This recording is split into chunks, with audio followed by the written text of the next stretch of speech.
Hello students, आज की video में हम देखेंगे class 11th mathematics based on NCERT. Chapter है 3 ट्रिग्नोमेट्रिक फंक्शंस, त्रिकोणमितीय फलन। तो इसके पहले की वीडियो में इसके त्रिकोणमितीय फंक्शन यानी जो ट्रिग्नोमेट्रिक फंक्शन पढ़ा था, इसका फर्स्ट चैप्टर हो चुका है, मतलब एक्सरसाइज 3.1 हो चुकी है। तो हम लोग अब पढ़ेंगे 3.2 एक्सरसाइज, लेकिन उससे पहले हम कुछ इंट्रोडक्शन, कुछ जानकारी आपको देता हूँ। ये जानकारी आपकी पिछली कक्षाओं की है, वैसे ज़्यादा नई बात नहीं है, पुरानी बात है। कक्षा 10 में आप लोगों ने पढ़ा होगा। ट्रिग्नोमेट्री में ट्रिग्नोमेट्री रेशियोज आप पढ़ते थे वहाँ पे। अब वहाँ से उसका नाम बदल करके ट्रिग्नोमेट्रिक फंक्शंस हो गया, मतलब उसको आप थोड़ा अपग्रेड कर दिया गया है। वहाँ पर हम लोग सिर्फ क्या करते थे, एक समकोण त्रिभुज बना लेते थे और समकोण त्रिभुज से ही जो सारे रेशियोज निकाल लेते थे। जो रेशियोज हमारे 6 रेशियोज होते थे, sine theta, cos theta, tan theta, cot theta, sec theta, cosec theta, उन्हीं से हम मान निकालते थे। लेकिन अब हम क्या करेंगे, अब हम जो है एक 90 से 0 से 90, 90 से 180, 180 से 270, 270 से 2 पाई यानी 360, इनके बीच के भी कुछ कोणों के मान भी ज्ञात करेंगे और उनके मान हम बताएंगे क्या हो सकते हैं। तो अब उनको जानने के लिए, उससे पहले अगर उनको हम जानेंगे तो उससे पहले हम पिछली वाली बातों को थोड़ा सा हम रिवाइज़ कर लेते हैं। तो सबसे पहले आप लोगों को ये देखिए, एक टेबल बनी हुई जो आप लोगों ने कक्षा 10 में पढ़ी होगी। इसमें 0, 30, 45, 60, 90 के मान दिए गए हैं, सभी ट्रिग्नोमेट्रिक फंक्शन रेशियोज़ के जो है। तो साइन 0 की वैल्यू 0, साइन 30 की 1/2, यहाँ पे थोड़ा करेक्शन है, साइन 45 की 1/√2, साइन 60 √3/2, साइन 90 की 1 होती है। यही वैल्यू कॉस की इधर से उल्टा 1, 3/2, 1/√2, 1/2, 0, यानी टोटल ये आपको लर्न कर लेनी है। ठीक। इसके बाद में कुछ फार्मूले भी आपने वहाँ समीकरण आइडेंटिटीज पढ़ी थी जो है, जैसे कि sine square theta plus cos square theta बराबर 1, या हम sine square x plus cos square x equals to 1 कहेंगे। 1 + tan स्क्वायर एक्स बराबर सेक स्क्वायर एक्स, 1 + काट स्क्वायर एक्स बराबर कॉसेक स्क्वायर एक्स होता है। और इनके जब मान हमने भी कहा था कि अगर हम 360 के बीच में मान निकालेंगे, 0 से 360 के बीच में, तो इन एंगलों को हम 4 पार्ट में डिवाइड कर देंगे। जैसे कि 0 से 90 के बीच में कुछ पोर्शन हो जाएगा तो उसको हम फर्स्ट चतुर्थांश कहेंगे। जैसा कि आप कोऑर्डिनेट ज्योमेट्री में पढ़ते हैं कि एक एक्स एक्सिस की लाइन होती है, एक वाई एक्सिस की लाइन होती है। ये दोनों लाइनें जो होती हैं परस्पर परपेंडिकुलर होती हैं, मतलब ये 90 डिग्री का कोण यहाँ भी होता है, 90 का यहाँ भी होता है, 90 का यहाँ, 90 का यहाँ। टोटल अगर एक राउंड लगा लेंगे तो 360 का हो जाएगा। यहाँ से यहाँ तक अगर आएंगे तो 360 हो जाएगा। तो जो भी हम एंगल बनाते हैं वो 0 से शुरू होते हैं और 90, 90 से 180, 180 से 270, 270 से 360 तक जाते हैं।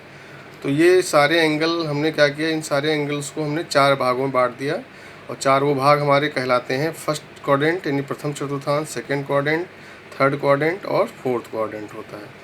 इस क्वाड्रेंट में जो भी एंगल बनेंगे उसके जो ट्रिग्नोमेट्रिक रेशियोज़ के अगर हम मान निकालेंगे, इस चतुर्थांश में अगर जो भी एंगल होंगे तो उनके मान सारे के सारे पॉजिटिव होंगे, यानी धनात्मक मान आएंगे। और जो सेकंड में आएंगे उसमें साइन और कॉसेक पॉजिटिव होंगे एंड रेस्ट निगेटिव, यानी 6 होते हैं तो 6 में से 2 साइन और कॉसेक पॉजिटिव हो जाएंगे और बाकी के 4 जो हो जाएंगे वो कैसे हो जाएंगे, निगेटिव हो जाएंगे। ठीक है। थर्ड क्वाड्रेंट में अगर कोई एंगल बन रहा है तो उसके अगर मान निकालने हैं तो उसमें जो है आपको बता देना है टेन और कॉट उसके पॉजिटिव हो जाएंगे, बाकी एंड रेस्ट निगेटिव हो जाएंगे। बाकी 4 जो बचेंगे वो जो है निगेटिव मान होंगे जो है। ठीक है। और जो अगर 270 और 360 के बीच में एंगल बन रहा है तो उसमें जो है कॉस और सेक पॉजिटिव होंगे और एंड रेस्ट निगेटिव, यानी बाकी के 4 जो होंगे वो निगेटिव हो जाएंगे। तो इस तरीके से ये भी बहुत इंपॉर्टेंट चीज़ है कि हमारा एंगल किस क्वाड्रेंट में बन रहा है, ये भी हम जानकारी रखेंगे। जैसे हमसे कहा गया 135, तो 135 कहाँ बनेगा, 90 से ज़्यादा, 180 से ज़्यादा, तो इसका मतलब सेकंड में बनेगा। और सेकंड में अगर हम साइन 135 की वैल्यू पूछेंगे तो साइन 130 की वैल्यू जो भी आएगी वो कैसी आएगी, साइन की, चूँकि इसमें पॉजिटिव है इसलिए पॉजिटिव आएगी। जो भी वैल्यू होगी लेकिन वो कैसी होगी, पॉजिटिव होगी। अगर इसमें हम 10 की पूछेंगे तो निगेटिव हो जाएगी जो है। तो इस तरीके से ये जो टेबल हमारे पास या जो बना हुआ है, मैंने डायग्राम बना रखा है, इसको आप लोग अपनी कॉपी में अच्छे से बना लेना और बहुत अच्छे से इसको समझ लेना जाए। ठीक है। इसके बाद में कुछ फार्मूले और हमने यहाँ पे लिख दिए हैं। देखिए साइन -x अगर आपका दिया गया है तो उसकी वैल्यू माइनस साइन एक्स होगी। कॉस माइनस एक्स दिया है तो उसकी वैल्यू कॉस एक्स हो जाएगी। Tan minus x minus tan x हो जाएगा। Cot minus x minus cot x हो जाएगा। Sec minus x sec x हो जाएगा। Cosec minus x minus cosec x हो जाएगा। ठीक है। और आपको बता दें, जैसे कि आप कोई एंगल बनाते हैं, जैसे एंगल यहाँ से बनाना एंगल शुरू किया तो बनाते बनाते अगर हम यहाँ से घूम करके फिर उसी जगह पे आ जाते हैं तो हम कहते हैं कि हम 2 पाई रेडियन का एंगल बन चुका है हमारा। एक पूरा चक्कर अगर लगा लेते हैं और फिर उसके आगे अगर बनाएंगे तो फिर हम उसके आगे ऐसे चले जाएंगे, फिर ऐसे ऐसे हम घूमते रहेंगे ऐसे चक्कर। तो इसके आगे आपको जैसे मान लीजिए हम 360 से ज़्यादा कोण बनता है कोई, जैसे 720 बन गया एंगल है, या 735 मान लीजिए कोई एंगल बना है, तो ये आप जाना चाहेंगे कहाँ बन रहा है, किस कोऑर्डिनेट में बन रहा है। तो 735 आप पहले ये देखिए कि इसमें से कितने 2n के मल्टीपल हैं, 2 पाई के कितने मल्टीपल हैं। 2 पाई मतलब 360 के। तो आप इसको जानने के लिए क्या करेंगे, जो संख्या जो एंगल आपको दिया है 735 जैसे दे रखा है, इसको आप क्या करेंगे 360 से डिवाइड कर देंगे, और 360 से डिवाइड करेंगे तो ये 2 टाइम जाएगा। तो इसका मतलब ये हो जाएगा कि 2 चक्कर लगाने के बाद में जो बचता है रेस्ट, वो एंगल आपका कहाँ बनना है 15 डिग्री का। जैसे 2 चक्कर पूरे 360 से अगर इसको भाग किया तो 2 टाइम में गया 720, तो 15 रेस्ट बचेगा, मतलब इसका शेष बचेगा जो है। तो जो 2 चक्कर तो हमारे पूरे हो जाएंगे, बाकी के जो 15 होगा वो आगे हमारा एंगल बढ़ जाएगा यहाँ पे। तो 2 चक्कर के बाद में जो 15 एंगल का जो डिग्री का जो कोण बनना होगा किस चतुर्थांश में बनना है, फर्स्ट चतुर्थांश में बनना है। तो हम उसी के आधार पे हम कहेंगे कि 735 हमारा जो है किस एंगल में, किस चतुर्थांश में बनेगा, फर्स्ट क्वाड्रेंट में बनेगा, प्रथम चतुर्थांश में बनेगा। ठीक है। तो इसी तरीके से हमको कुछ और भी मान, ज़्यादा इससे भी बड़े मान पूछे जा सकते हैं। तो हम ये बताना चाह रहे हैं आपको जो है कि जितने भी 360 से एबव एंगल होंगे उनको हम 2 पाई के मल्टीपल में मतलब डिवाइड कर लेंगे या उसको हम कन्वर्ट कर लेंगे जो है। बाकी का जो बचेगा एंगल उसी के आधार पे हम उसके मान निकाल लेंगे। जैसे कि यहाँ पर कुछ फार्मूले हमने लिख दिए हैं, जैसे कि साइन 2n पाई। 2n पाई, n का मतलब है ये नंबर बताता है कितने आपका मल्टीपल हुआ है। जैसे कि जैसे 2 टाइम हुआ तो 2n इंटू 2 पाई इंटू 2 हो जाएगा, और प्लस जितने 15 बचा था तो 15 लिख देंगे। तो साइन 2 पाई इंटू 2 प्लस 15। तो इससे कोई हमारा मतलब नहीं रहेगा, साइन जो भी एंगल है प्लस 15 हो जाएगा तो इसकी वैल्यू क्या आ जाएगी, फर्स्ट क्वाड्रेंट में आएगी, तो साइन ही रहती है, साइन की 15। ये मतलब छोड़ जाएगा, या इसको कह सकते हो आप एक तरीके से इसकी वैल्यू 0 हो जाएगी। ठीक है। मतलब टोटल मान हमारा इस पर डिपेंड करेगा साइन 15 पे, जो हमारा रेस्ट बचता है। ठीक है। तो इसके आधार पे हमको ये भी जो फॉर्मूले लिखे हैं इनको भी बहुत अच्छे से याद रखना है। Sine 2n pi plus x और साइन एक्स होता है, cos 2n pi plus x cos x होता है, tan 2 pi 2n pi plus x tan x, cot 2n pi plus x cot x, sec 2n pi plus x sec x, cosec 2n pi plus x cosec x होता है। इसी तरीके से minus में भी होते हैं sine 2n pi minus cos x. कुल मिलाकर के ये सारे मान, ये जितने भी दिए हैं और ये वाले मान दिए हैं, और ये फॉर्मूले और ये टेबल और ये जो क्वाड्रेंट वाला पोर्शन दिया है, ये सब आपकी कॉपी में पहले बना होना चाहिए। ठीक है। उसके बाद जब है आप एक्सरसाइज शुरू करेंगे। ठीक है। तो एक्सरसाइज शुरू करने के जो है हम शुरू करेंगे वो होगी आपकी 3.2। तो 3.2 में पहला सवाल देखिए आपका क्या कह रहा है कि निम्नलिखित प्रश्नों के 5 अन्य त्रिकोणमितीय फलनों के मान ज्ञात कीजिए। जैसे कि एक मान आपको दिया है cos x बराबर -1/2। इसके आधार पे आपको 5 अन्य त्रिकोणमितीय मान, मतलब 5 क्या मतलब, जैसे आपके पास sin x होता है, cos x होता है, tan x होता है, cot x होता है, sec x होता है और cosec x होता है। तो ये कितने हो गए, 1 2 3 4 5 6 हो गए, और इसमें से सिर्फ आपको इसका मान दे रखा है cos x का। तो इनके बाकी के 5 के मान आपको बताने हैं, ये कहने का मतलब है। और साथ साथ में ये भी बताया है जो हमारा एंगल बन रहा है x, जो cos x, ये x क्या है, एक एंगल है, और ये एंगल कहाँ पे है, तीसरे चतुर्थांश में स्थित है। कहाँ पे स्थित है, तीसरे चतुर्थांश में स्थित है।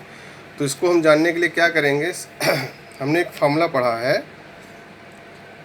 Sign square x plus cos square x बराबर 1। हमको cos स्क्वायर एक्स की वैल्यू पता है, तो साइन स्क्वायर एक्स की वैल्यू निकालेंगे तो साइन स्क्वायर एक्स इक्वल हो जाएगा 1 माइनस cos स्क्वायर एक्स। ठीक है। अब sine square x equal to 1 minus cos x की वैल्यू आपको दे रखी है, कितनी दे रखी है, -1/2। इसका स्क्वायर कर देंगे क्योंकि यहाँ स्क्वायर लगा हुआ है, तो ये हो जाएगा 1 माइनस 1/2 का स्क्वायर माइनस 1/2 का स्क्वायर करेंगे तो हो जाएगा 1/4। इसको जब हम सॉल्व करेंगे तो हो जाएगा ये 4 माइनस 1/4 यानी साइन स्क्वायर एक्स की वैल्यू कितनी आ जाएगी 3/4। और चूँकि हमको साइन एक्स की वैल्यू निकालनी है तो स्क्वायर जब हटाते हैं तो रूट लग जाएगा। तो जब रूट लगाना है तो यहाँ पर प्लस माइनस दोनों साइन लग जाएंगे और 3/4 हो जाएगा।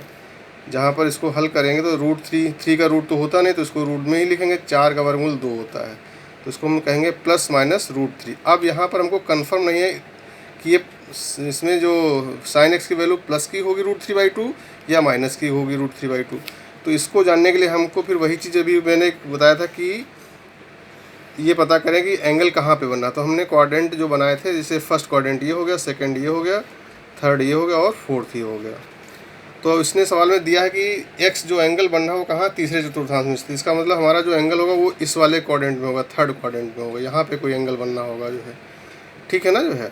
तो इसमें अब आपको पता होना चाहिए कौन कौन से प्लस के होते हैं, कौन से माइनस के होते हैं। तो हमने बताया था ASTC, एक फॉर्मूला याद रखिएगा, ASTC। ए मतलब होता है ऑल पॉजिटिव, एस से साइन और कॉस सेक, टी से टेन और कॉट और सी से कॉस और सेक, ठीक है।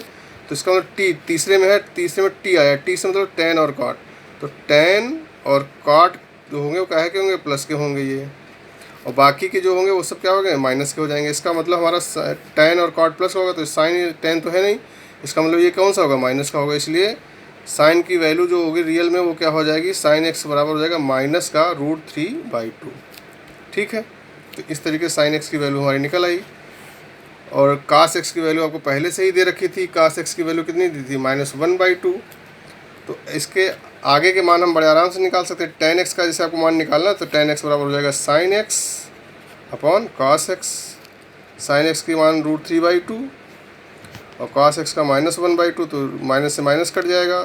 √3/2 इंटू 2/1, तो 2 से 2 कट जाएगा यानी √3 आ जाएगी वैल्यू प्लस की। कॉट की वैल्यू अगर निकालनी है तो कॉट की वैल्यू वैसे तो बताया गया है, कॉट जो होता है 1/10x के बराबर होता है। कॉट क्या होता है 1/10x के बराबर, तो 1/10x की वैल्यू कितनी है √3, तो उसकी वैल्यू जाएगी 1/√3। अब आते हैं सेक एक्स। सेक एक्स होता है 1/cos x। सेक एक्स किसके होता है 1/cos x, तो 1/cos x की वैल्यू -1/2, ये 2 ऊपर चला जाएगा तो माइनस का 2 हो जाएगा। कॉसेक एक्स होता है 1/sin x के बराबर, और 1/sin x की वैल्यू है माइनस का √3/2, तो 2 ऊपर चला जाएगा तो 2/√3 हो जाएगा। तो देखिए cos x की वैल्यू नंबर 1 यहाँ पता दी गई थी सवाल में, sin x की वैल्यू निकाली 2 हो गई, tan x की निकाली तीसरी हो गई, cot x की चौथी हो गई, और sec x की निकाली 5वीं हो गई, और cos x की निकाली 6वीं हो गई। तो हमारे 6 मान निकला है। 6 मतलब ट्रिग्नोमेट्रिक रेशियोज होते हैं, तीनों 6 के मान निकाल लिए, ठीक है। इस तरीके से आपका सवाल कंप्लीट हो गया जो है। बाकी के सवाल भी हम बताते हैं नेक्स्ट वीडियो में।